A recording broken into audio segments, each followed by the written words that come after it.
Jadi teknologi dan budaya itu saling berkaitan sesungguhnya gitu, karena bagaimanapun juga kalau kita melihat konsep budaya secara luas, teknologi itu adalah bagian daripada kebudayaan. Sudah begitu, Mawinten disucikan dengan upacara-upacara sehingga dia pentas itu dengan dengan cleanness, jadi dengan bersih jiwanya, dibersihkan jiwanya seperti itu.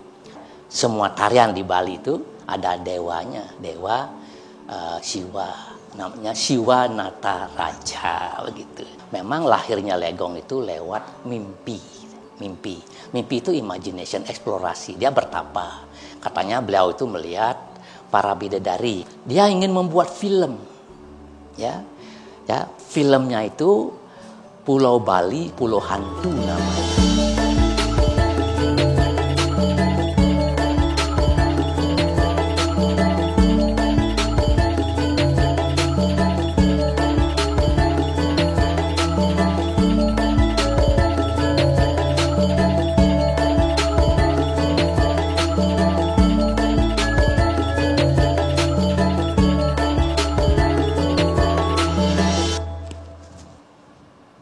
Om Swastiastu. Netizen yang saya hormati, kita jumpa lagi dalam edisi Tabuh, tradisi adat budaya dalam kehidupan sehari-hari yang kelima. Setelah 4 profesor sebelumnya, sekarang kita akan bersama dengan Profesor Imade Bandem. Selamat berjumpa, Prof. Om Swastiastu. Prof, bisa perkenalkan?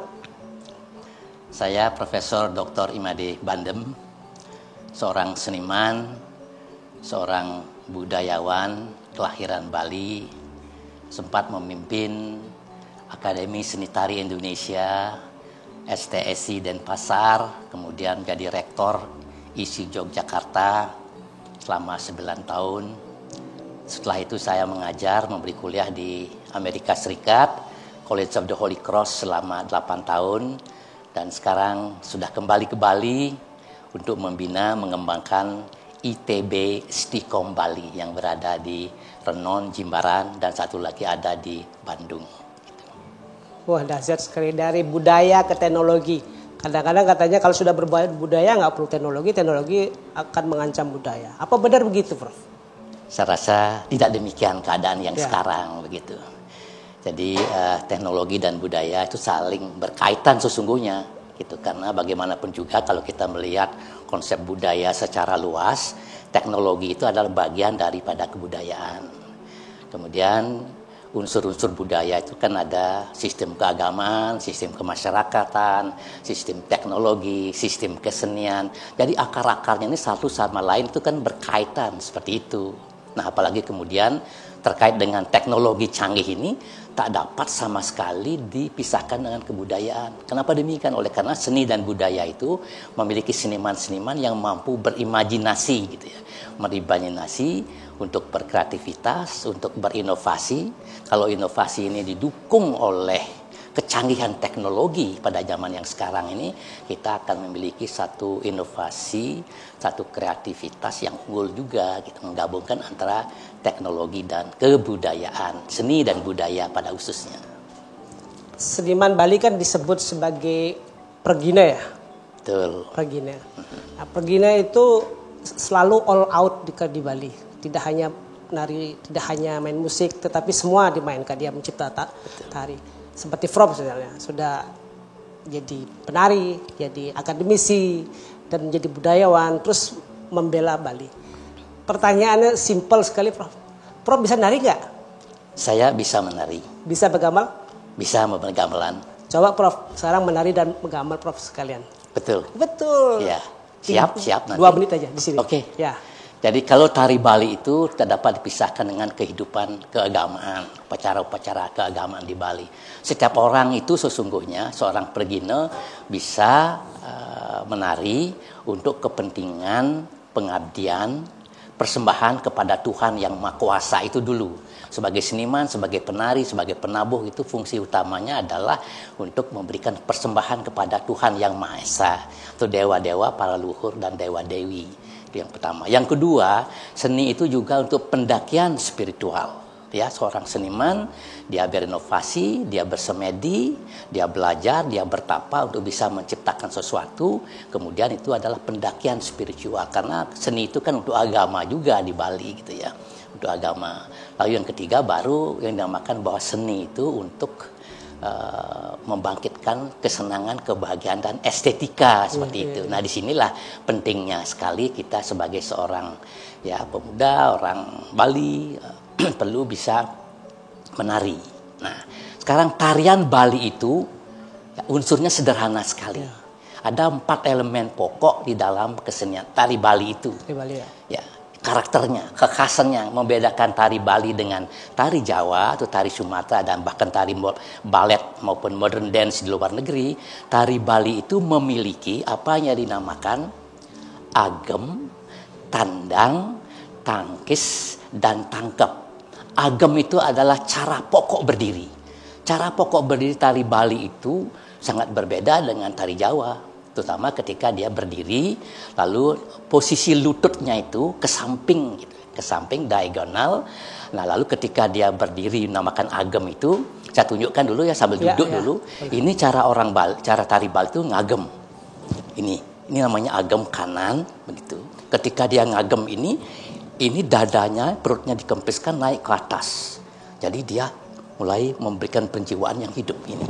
Ini namanya agem kanan begitu. Nah, ketika dia berdiri semacam ini, konteks yang lain tangannya kan bergetar, gitu. Tangannya bergetar. Atau ini juga agem kiri namanya, atau ini agem yang lain, atau ini agem yang lain. Standing position, agem itu standing position. Setiap tari Bali itu yang tari laki, tari wanita, tari keras, tari halusan selalu memiliki apa yang dinamakan agem. Agem itu khusus ya. Itu khas sekali itu kita bisa membedakan tari Bali dengan tari yang lain. Nah, kedua aspek yang lain daripada tari Bali ini adalah gandang-gandang, cara berjalan. Jadi berjalan itu beda. Walaupun dia kita berjalan ke depan, tidak boleh dia berjalan seperti ini, harus kakinya belak ke samping. Nah, ketika dia berjalan, kaki dan tangannya tak bisa dipisahkan. Ini caranya berjalan. 1, 2, 3, 4, 5, 6, 7, 8. 1, 2, 3, 4, 5, 6, 7, 8. 1, 2, 3, 4, 5, 6, 7, 8. Banyak sekali cara-caranya dia berjalan untuk menunjukkan keragaman daripada sebuah tarian Bali itu. Saya bisa menghitung seperti itu, Dek Iwan. Tetapi kemudian kalau dilaksanakan sesungguh-sungguh, dia melakukan tarian yang lebih pada improvisasi jalannya. Misalnya gini. 1, 2, 3, 4, 5, 6, 8. Jalan ini. Tangannya selalu dikasih tayungan namanya. Matanya mengikuti. Nah, gitu. Banyak cara berjalan seperti itu. Itu yang kedua. Yang ketiga adalah apa yang dinamakan tangkis. Perubahan sikap. Dari kanan dia ke kiri, dari kiri dia ke kanan. Atau dari belakang dia ke depan. Itu namanya di Bali angsel atau tangkis. Ini kan agam kanan duduk ya. Dia berpindah menjadi agam kiri. Nah, dia bergerak dengan burst movement namanya. Ini 2, 4, 7, 8. Dia berpindah dia. Atau dibuatkan bebas sedikit. 2, 4, 7, 8. Gitu. Jadi ada perubahan di situ yang dinamakan angsel. Angsel ini bermacam-macam. Ada angsel panjang namanya, Dek. Angsel panjang ya. 2, 7, 8. Masih tetap angsel ini. Ini angsel. Nah, dengan mata pindah dia. Nah, gini. Nah, ini namanya angsel lantang. Kan itu namanya angsel. Nah, ya keempat yang paling penting bagi tari Bali, Iwan. Tidak ada tari di dunia, mungkin India ada, tapi Bali ini lebih menonjol dari segi ekspresif. Yang dinamakan tangkep. Tangkep itu ekspresi, wibawa. Dulu waktu saya belajar menari dari orang tua saya, Dewan, orang tua saya tidak pernah memberitahu saya sebelumnya. Nak Bandem coba tidur di di pilo itu kan bantal. Setelah itu dia minta saya menggerakkan mata saya, gerakkan mata ke kiri atau ke kanan. namanya sledet. 1, 2, 3, 4, 5, 6, 7, 8. Atau di kiri. 1, 2, 3, 4, 5, 6, 7, 8. Yang lain dia buat kegilaan. Gini, kegilaan. Nah, ini untuk keras. Marah. Diikuti dengan tangan. Orang marah pada musuhnya. Berkelahi gitu. Kan itu. Nah, lalu ada yang menarik juga. Bagaimana kalau roman gitu? Kalau roman gitu ya. Roman itu matanya kecil gitu. Dikecilkan matanya. Gitu, dia ngelir sedikit. Nah, gini dia. Nah, banyak sekali matanya dimainkan. Lalu diikuti dengan ini. Apa namanya? Gerakan leher ke kiri ke kanan, lalu cium. Nah, gitu. Itu roman. Jadi 4 itu kunci daripada kesenian tari Bali yang tak dapat dipisahkan dan dia berbeda dengan tarian dunia. Ketika kita mengusulkan 9 tari untuk mendapatkan pengakuan dari UNESCO, ini kami lakukan, ini kami gunakan. Maka UNESCO cepat sekali menerima Dewan. Gitu. Ini menarik nih. Ya. Katanya tadi mau ngomongin taksu katanya. Ya, netizen, lakukanlah hal ini di rumah dengan latihan karena beliau sudah sangat berumur ya. Tapi nafasnya masih terjaga. Mungkin kita yang masih muda nggak sekuat beliau. Betul. Nah, berhubungan sekarang Prof antara taksu dan apakah taksu saja atau perlu kerja keras atau perlu latihan keras? Ya, itu pertanyaan yang bagus ya. Jadi taksu itu satu kekuatan suci, satu kekuatan gaib ya untuk memberikan kecerdasan, keindahan kepada seseorang, kelompok atau masyarakat. Ya. Dewan. Karena taksu itu tidak hanya berlaku pada kelompok seni dan seniman, tetapi taksu itu juga boleh dimiliki oleh profesi-profesi yang lain. Karena taksu itu menyangkut masalah keterampilan, menyangkut masalah kerja keras tadi yang Anda katakan itu, dan kerja profesi. Dokter punya taksu, ya. Dokter punya taksu, seorang pelukis punya taksu, seorang penari punya taksu, pedagang pun bisa punya taksu, kan begitu.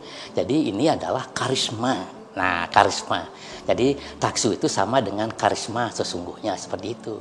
Jadi oleh karena itu ini memang dibutuhkan kerja keras. Tetapi taksu tidak dibawa dari lahir. Nah ini ya, tidak dibawa dari lahir. Dia akibat daripada kerja keras yang Iwan tanyakan tadi. Orang lahir di dunia ini memang memiliki kecerdasan. Kecerdasan yang ganda, yang multiple namanya. Ada kecerdasan atau bakat lah katanya. Bakat seni, bakat seni rupa, bakat seni drama kayak Anda, bakat penulis kayak Anda sendiri, lalu kemudian bakat matematika, ya, bakat menari, dan bakat-bakat yang lainnya. Bahkan bakat bahasa, berkomunikasi itu kan penting sekali. Nah, tapi kalau bakat ini dibawa lahir, kemudian dia mendapat pertumbuhan yang baik oleh karena nutrisi yang baik, ya, hidup yang baik, yang sedang yang baik, nutrisi berkembang. Lalu bakat-bakat ini, jika dia mendapat pendidikan yang sesuai, ya, secara psikologis ini penting sekali. Oleh karena pendidikan cocok apa tidak dengan bakatnya. Sebarang sebakat seniman gitu. Oke lah seperti Anda atau seperti saya katanya. Pendidikan pas, sekolahnya pas. Saya sekolahnya di Konservatori Karawitan Indonesia di Denpasar. Lalu kemudian di ASTI Denpasar. Di bidang etnomusikologi di Amerika Serikat. Ya, dengan kerja keras dan belajar yang keras itu, bakat ini berkembang, bisa menjadi kreator, bisa menjadi seniman yang bisa menciptakan. Kalau ciptaannya bagus, dengan kerja keras yang bagus, karyanya memiliki taksu. Senimannya memiliki taksu, karyanya pun memiliki taksu. Artinya taksu itu karya-karyanya diterima oleh masyarakat.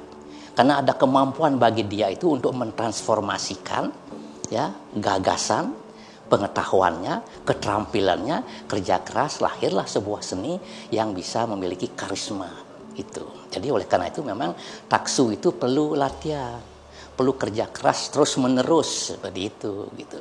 Sehingga menimbulkanlah satu karisma, stage presence namanya kalau di panggung itu ya. Jadi stage presence. Tidak hanya di Bali, di luar negeri juga sama. Seorang penari balet pun seperti Baryshnikov gitu misalnya dari Rusia, dia tampil dengan keterampilan yang tinggi, memiliki wawasan yang luas, baca buku banyak kan gitu. Dia baca buku banyak, lalu dia bisa menghayati karakter yang dia pentaskan. Sederhana sekali ketika saya menciptakan tari Hanoman untuk sentra tari Ramayana itu ya. Jadi bukan gerak yang saya pikirkan dulu untuk menciptakan tari Hanoman itu. Saya membaca dulu Kekawin Ramayana. Bagaimana membaca Kekawin Ramayana, tokoh Hanoman itu apa saja tugasnya, apa saja sifat-sifatnya, sehingga kita dapat mentransformasikan ya karakter kehidupan Hanoman itu di dalam sebuah gerak gitu. Jadi kalau ini kita bisa satukan antara gerak dan watak yang ada di dalam satu karakter itu, saya rasa bisa taksu itu muncul begitu. Transformasi. Itu kan dalam skala. Ya betul. Di dalam kesenian Bali itu kan skalanya kuat juga. Apa itu gininya? Apa dukungan utamanya skala itu? Ini pertanyaan yang bagus juga bagi netizen gitu ya, muda-muda kita gitu ya. Karena memang taksu itu tadi saya sudah jelaskan ada 3 aspek. Aspek yang pertama tadi adalah skalanya itu adalah agam, tandang, takis dan tangkep tadi yang kita lihat sudah begitu ya. Aspek keterampilan ya, aspek wiraga namanya dalam kesenian gitu. Lalu yang kedua adalah aspek mental. Tadi membaca buku, membaca karakter, bisa mentransformasikan, bisa mewujudkan dengan bagus, jadi dia bisa taksu. Tapi yang ketiga yang Anda tanyakan itu benar juga. Bahwa taksu dalam kesenian Bali itu tidak cukup dengan aspek mental dan aspek fisikal, aspek magisnya itu penting. Sebagai seorang penari, ya, dari mulai belajar pun sudah ada upacaranya. Mencari dewasa yang bagus. Atau membuat topeng, atau membuat barong. Saat mereka memotong kayu itu sudah ada upacaranya. Gitu. Ada upacara itu. Jadi bagaimana mematikan kayu, bagaimana mentransfer kayu itu ke dalam sebuah bebanten. Jangan hilang jiwanya itu kan. Sama dengan seorang penari, sebelum menari itu dibuatin upacara mawinten dulu. Disucikan dulu. Disucikan dia dulu. Dibersihkan dulu. Dewan begini. Kalau mau menjadi penari yang bagus, ya, dimanapun saya rasa kita harus mampu menjadi manusia yang baik dulu, jadi orang yang baik dulu, kan itu dulu, itu yang penting dulu. Nah, sudah begitu, mawinten disucikan dengan upacara-upacara sehingga dia pentas itu dengan dengan cleanness, jadi dengan bersih jiwanya, dibersihkan jiwanya seperti itu. Topeng saja misalnya dibuatnya atau penarinya dicarikan pasupati. Ya, pasupati itu adalah dewa Siwa, kan gitu. Dewa tarian di Bali itu adalah dewa Siwa, sang yang pasupati. Dipasupatilah dulu kita sebelum kita menari. Bahkan kemudian Dek Iwan dan magnetizen di manapun Anda berada, kalau Anda misalnya menari topeng itu atau menari barong, menari rangde, seseorang penari itu dikawinkan dulu dengan topengnya, dengan upacara dikawinkan, mawinten dikawinkan dulu, supaya dia bisa menghayati karakter daripada topeng-topeng itu, bisa dia mentransformasikan, dan upacara itu dinamakan upacara Mopasupati namanya deh, kan gitu. Nah itu Mopasupati itu sehingga ada kekuatan ilahi, ada kekuatan gaib, ada kekuatan dewa-dewi yang memberikan Anda kekuatan untuk tampil dengan karisma seperti itu. Jadi Banten itu penting sekali. Dan kebetulan di Bali untuk hal yang terakhir ini, yang magis ini ya, magis ini yang Anda katakan itu memang ada tuntunannya. Ada tuntunannya. Misalnya Anda menjadi seorang dalang. Dalangnya mau kan dalang wayang kulit atau wayang yang lain begitu. Ada tuntunannya, dharma pewayangan namanya.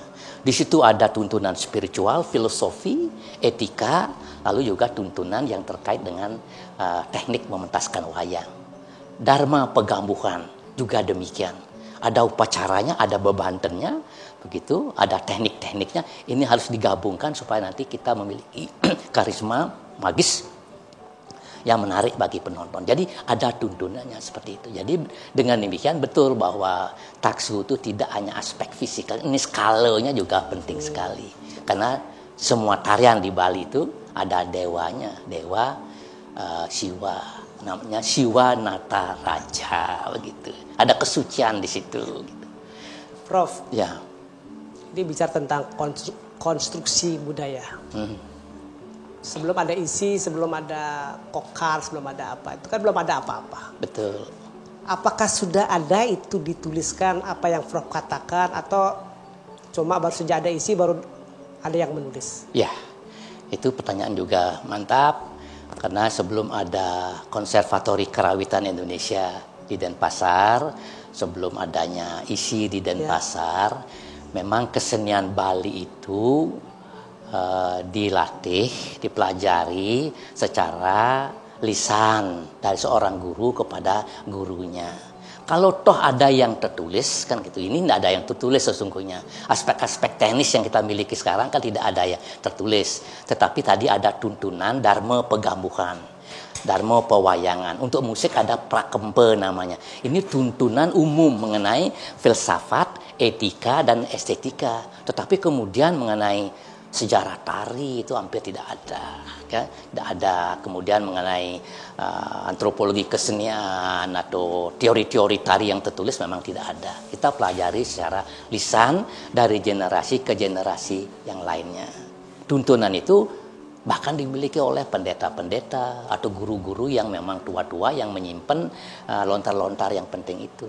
Ada lontar, hanya kemudian kalau aspek yang berkaitan dengan teori-teori, ilmu pengetahuan secara luas mengenai kesenian kita memang tidak ada sebelum adanya Konservatori, STSI, lalu juga ISI Denpasar.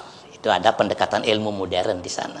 Tapi ingat ya, orang-orang tua kita sudah menyiapkan kita gambaran filosofi, gambaran etika, ya, dan keindahan itu ada. Berarti boleh dikatakan bahwa pendidikan berikutnya yang ada kemudian merekonstruksi ya. Itu sudah tumbuh di dalam masyarakat. Betul ya. Terus diturunkan. Betul. Misalnya katanya seperti tari legong, katanya diciptakan dengan mimpi dengan.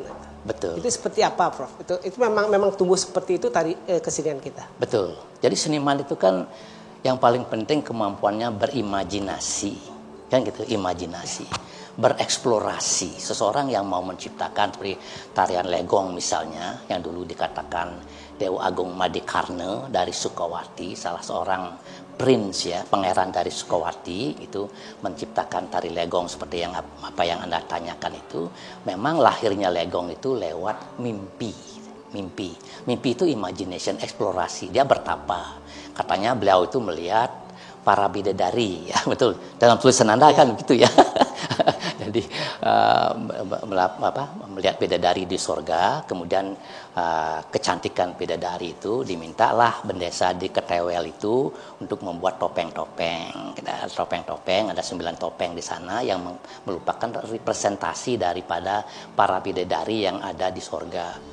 Dari siapa? Suprabo, Nilutama, dari Kenran, dari Gagar Mayang, kan banyaklah namanya di dalam literatur kesenian kita. Nah, dari situlah sesungguhnya mulai impian-impian orang menciptakan sebuah tarian seperti itu.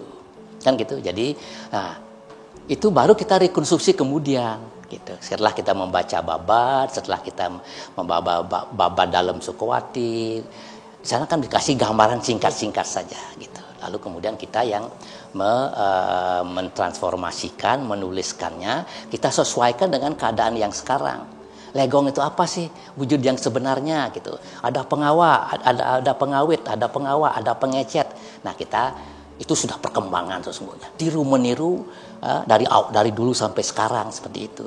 Karena memang begini deh, kalau berbicara masalah rekonstruksi seni apapun, sejarah kesenian misalnya, kan kemampuan transformasi ini yang penting ya, mengubah bentuk, bertransformasi, kita meniru yang lama, kita hidupkan sekarang, kita perbaiki, kita kembangkan sehingga setiap zaman itu ada sejarahnya gitu. Itu rekonstruksinya semacam itu. Dan nampaknya tari Bali juga banyak kena pengaruh. Misalnya ada orang asing datang, kemudian ada orang asing, ada orang tabulili kan misalnya. Memang ada boleh diintervensi seperti itu oleh orang asing. Bali itu kan memiliki kebudayaan yang sangat terbuka. Ya, orang-orang kebudayaan Bali itu sangat terbuka, penuh dengan toleransi, bisa menghargai budaya lain, tetapi dia punya seleksi begitu. Tadi kalau Anda katakan itu mengenai kecak, ya. Kecak itu sesungguhnya sih aslinya sih kita bagian daripada seni upacara yang dinamakan sangyang. Nah, sangyang itu mengiringi, sangyang itu dipentaskan dengan, nah ini lagi, taksu lagi, ekstasi, atau kerauhan, nadi. Ini level yang lebih atas lagi daripada taksu yang kita bahas tadi itu.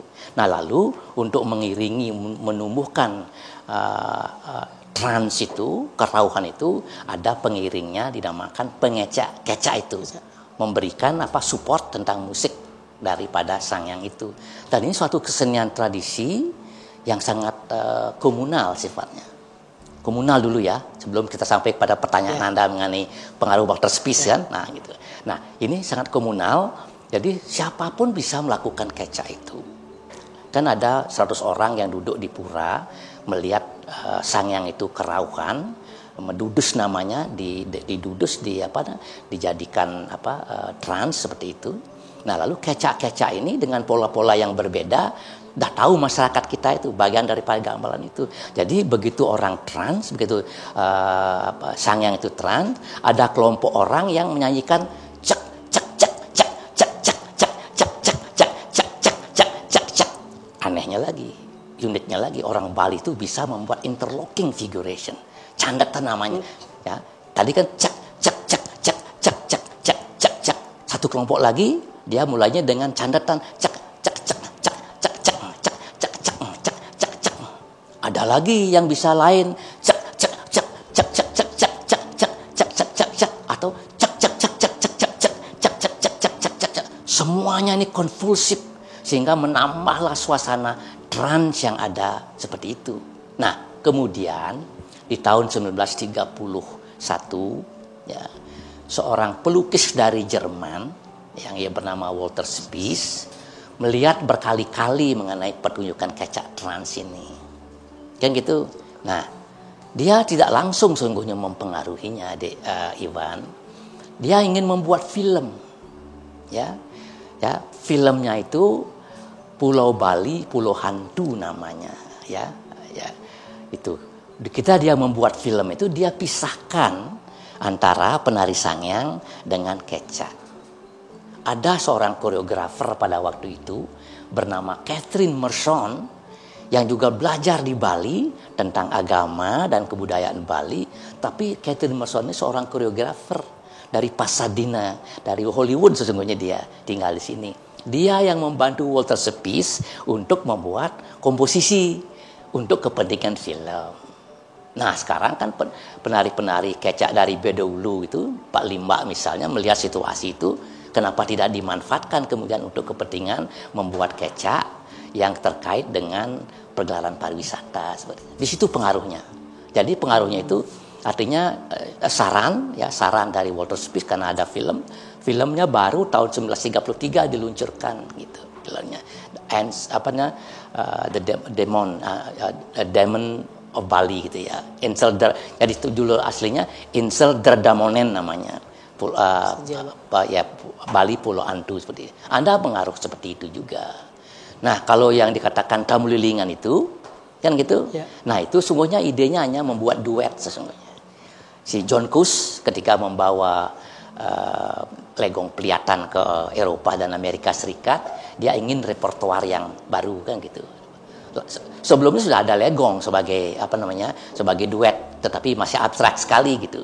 Nah, sekarang bagaimana kalau ada diciptakan oleh Pak Mario sebuah tarian yang terkait dengan Bumblebee itu, laki dan perempuan itu. Memang gagasan-gagasan seperti itu ya kita fleksibel untuk menerimanya ya. Misalnya sekarang Iwan, pementasan apa saja di Bali kan kita pentaskan di panggung namanya panggung dua sisi ya, proscenium stage gitu. Kalau dulu di Bali kan kita melihat gambuh, kita melihat topeng, melihat arjo itu panggung yang digunakan untuk arena. Kan betul arena, 4 sisi ya, 4 sisi. Tapi sekarang kan sudah diganti kebanyakan di Balai Banjar itu dengan proscenium stage. Itu kan pengaruh barat. Kan betul? Itu pengaruh barat proscenium stage itu. Kalau sudah proscenium stage, pemasangan lampunya berbeda, sudah teratur, panggungnya sudah teratur, yang menonton pun hanya dari 2 sisi saja kan. Nah, jadi oleh karena itu koreografi kita juga jadi berubah seperti itu. Nah, ini kemajuan. Ini kemajuan saya rasa. Gitu. Ya, begitu Mac memang Bali itu memang dahsyat dengan banyak sekali seniman yang meneruskan gagasan-gagasan dari leluhur orang Bali. Betul. Nah, pertanyaannya Prof, apa ini nggak mirip dengan orang Afro Amerika yang dia dekat sekali dengan musik, dengan jazz, dengan dikit-dikit dia bisa bergoyang. Apakah dia presiden, apakah dia cuman tukang parkir? Apakah orang Bali juga seperti itu dalam berkesenian? Sesungguhnya iya ya. Itulah sebabnya oleh orang Barat di Bali tidak ada istilah seni gitu ya. Tidak ada istilah art dalam arti yang besar seperti itu, seperti seni rupa, fine art seperti itu.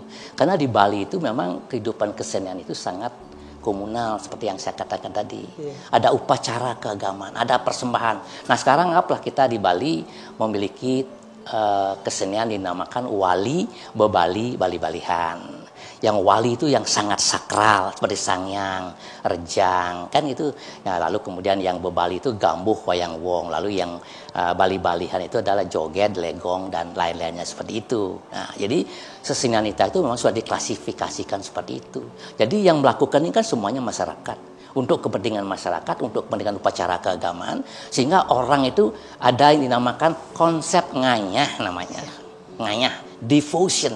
Ya, setiap orang akan bangga sekali kalau ke pura itu kita bisa nganyah, bisa mempersembahkan sesuatu untuk kepentingan leluhur, untuk kepentingan dewa dewi sebagai yang saya katakan tadi itu pendakian spiritual itu. Jadi seni di Bali pun begitu juga sesungguhnya ya. Mulainya seperti itu. Nah, oleh karena perubahan zaman dari seni sakral di Bali yang sakral hanya dipentaskan di ruangan tengah, ruangan sakral yaitu di Jeruan Pura atau Utama Mandala namanya. Karena perubahan zaman dia bergeser, dia dipentaskan di Madya Mandala, di Jabat Tengah Pura. Nah, Jabat Tengah Pura ini masih dia sakral, tapi bisa ditonton oleh masyarakat yang berperan serta di dalam upacara keagamaan, kan gitu.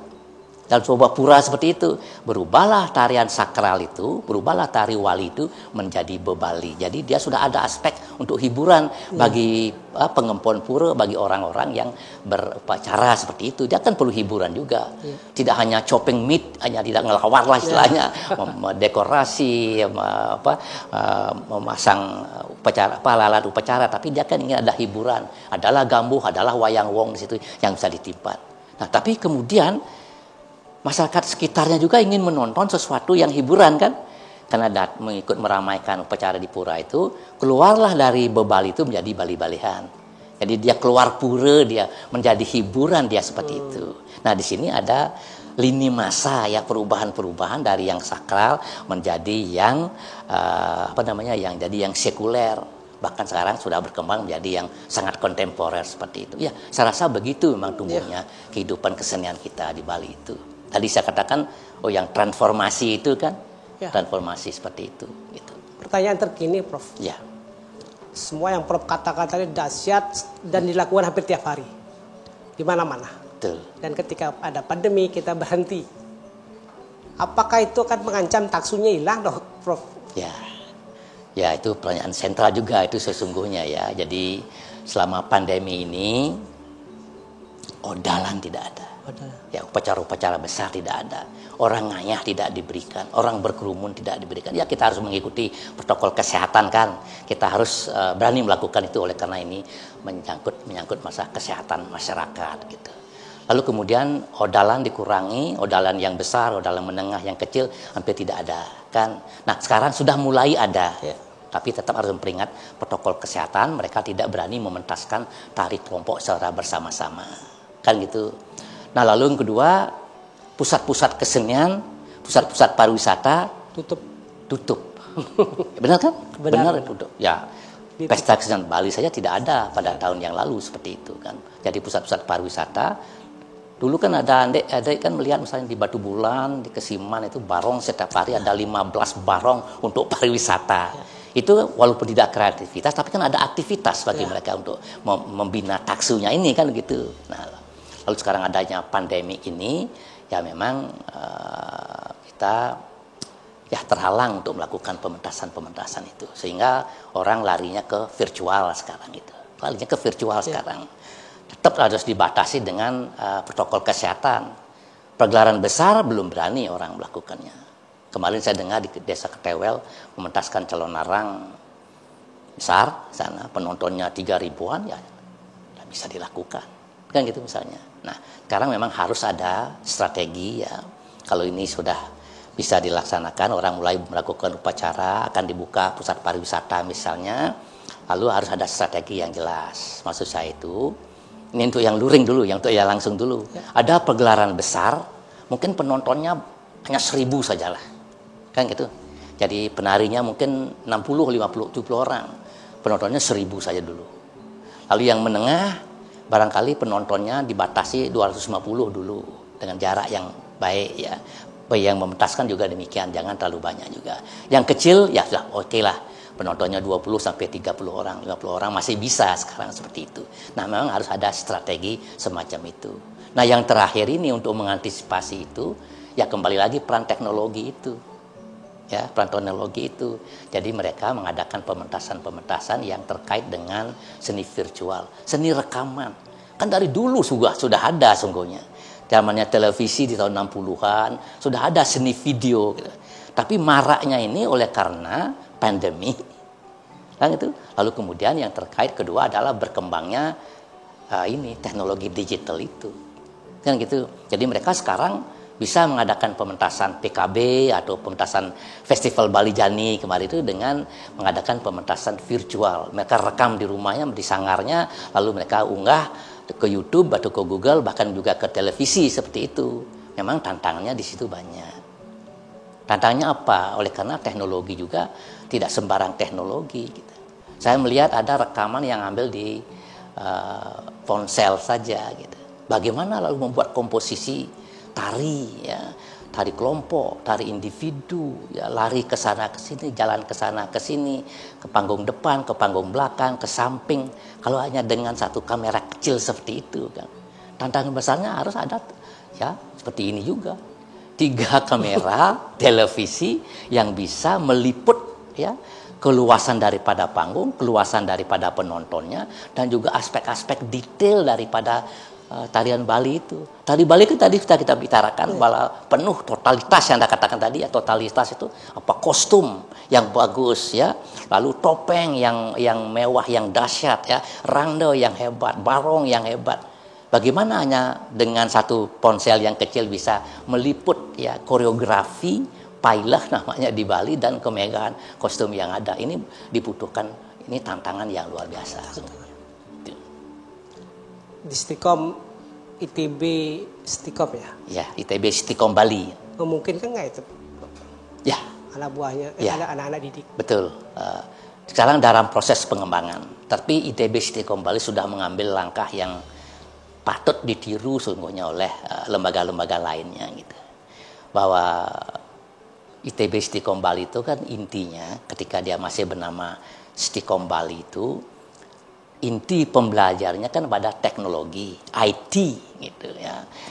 Teknologi informatika, multimedia kita ada itu nanti keuntungannya ya. Atau jaringan teknologi itu ada di situ. Tetapi sejak awal ITB Stikom Bali, mahasiswa Stikom Bali ini wajib mengambil mata kuliah seni. Gitu. Jadi kami memberikan mata kuliah apresiasi seni, tari diajarkan secara wajib siapapun dari manapun, mereka dari Jawa, dari Timor, dari Papua yang masuk ke kampus ITB Stikom Bali ini wajib mengambil mata kuliah tari. Dan nah lalu kedua wajib mengambil kuliah gamelan. Jadi belajar gamelan seni. Lalu bahkan kur Voice of Stikom Bali ini berkali-kali memegang peranan dan juara seperti itu. Nah, kenapa demikian, Dek? Jadi memang tujuan kami itu bahwa di ITB Istiqomah Bali itu kemudian anak-anak itu bisa bereksplorasi, bisa berimajinasi, membuat aplikasi-aplikasi yang berkaitan dengan kebudayaan dan kesenian Bali. Dan kita berhasil. Banyak sekali aplikasi-aplikasi yang ada di ITB Istiqomah Bali itu menyangkut masalah pelestarian seni-seni tradisional kita. Misalnya pembuatan layang-layang dibuat aplikasi, keris dibuat aplikasi, belum lagi tari-tari legong dan sebagainya, itu dibuat aplikasi ya untuk suatu kreativitas yang baru untuk netizen yang sekarang ini gitu. Jadi itu ke sana arah kita itu. Nah, belum lagi kan ada penelitian di Iwan bahwa teknologi ini maju, robot maju, AI ya. Artificial Intelligence itu di mana-mana luar biasa. Kalau kita melihat film-film Hollywood itu kan animasinya luar biasa. Tetapi robot enggak cukup. Yang kita butuhkan seniman. Seniman yang bisa berimajinasi, seniman yang bisa bereksplorasi, seniman yang bisa menciptakan. Kan seperti itu. Jadi oleh karena itu teknologi ini memang harus digabungkan. Dan kebetulan di ITB Istiqomah Bali ini ada suatu proyek yang belum ada di Indonesia, ya. Dan ini diterima sebagai bagian daripada undang-undang pembinaan kebudayaan kita, yaitu kegiatan namanya Pusat Teknologi dan Budaya. Inilah akan mengembangkan nantinya. Pusat Teknologi dan Budaya yang ada sekarang ini arahnya masih berpusat kepada repatriasi, mengembalikan taksu Bali itu, gitu.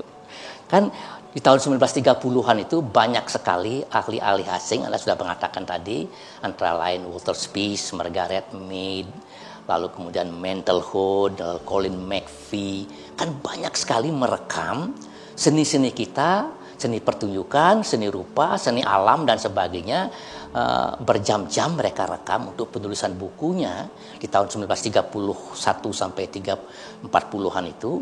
Nah, itu kan banyak disimpan di luar negeri gitu. Nah, sekarang Pusat Teknologi dan Budaya Istiqomah Bali ini bekerja sama dengan Dr. Edward Herbs dan saudara Marlo kebetulan di sana di ITB Istiqomah Bali mengembalikan taksu Bali ini ya untuk kita selamatkan sebagai dokumentasi, untuk kita pelajari sumber penciptaan, sumber pengkajian. Nah, kita kembalikan dari luar negeri dengan teknologi yang canggih yang maju. Dulu kan waktu perekaman tahun 1930 itu saya rasa rekamnya biasa-biasa saja. Tapi sekarang oleh karena ada teknologi teknologi yang lebih canggih yang maju, rekaman ini bisa diperbaiki. Bahkan rekaman yang melengket pun bisa diputar sekarang film-film itu ya dengan kemajuan teknologi. Nah, inilah yang kita selamatkan untuk pengkajian, penciptaan di masa yang akan datang itu. Ini peran penting daripada ITB Istiqomah Bali itu begitu deh. Berarti di kebudayaan Bali ini ada benang merah. Mungkin semacam deja vu ketika Walter Spies ingin memiliki sebuah koreografi, kemudian dikoreografi, kemudian orang berubah membuat pertunjukan sesuai apa kata kamera. Betul. Sekarang kita terpaksa apa kata kamera. Betul. Persoalan kemudian adalah seniman kita bergerak enggak ke situ. Ya, ini memerlukan waktu sekarang, kebiasaan ini kan. Selama ini kan penonton kita selalu komunal sifatnya, intim sifatnya, ditonton oleh penontonnya. Taksu bergairah muncul, kan begitu. Nah, sekarang oleh karena adanya virtual, ada distance ini. Nah, oleh karena itu, kerja keras, latihan, ya, bagaimana menyusun suatu seni untuk, nah itu kamera itu, kan itu tantangannya besar sekali sekarang itu. Tidak hanya bisa kita menari seenak kita tanpa memperhatikan kamera face ke depan itu. Kan banyak sekali kita melihat sekarang di televisi itu mereka menarinya ke samping tanpa ada arah tujuan, seperti mereka lakukan di desa-desa kan gitu.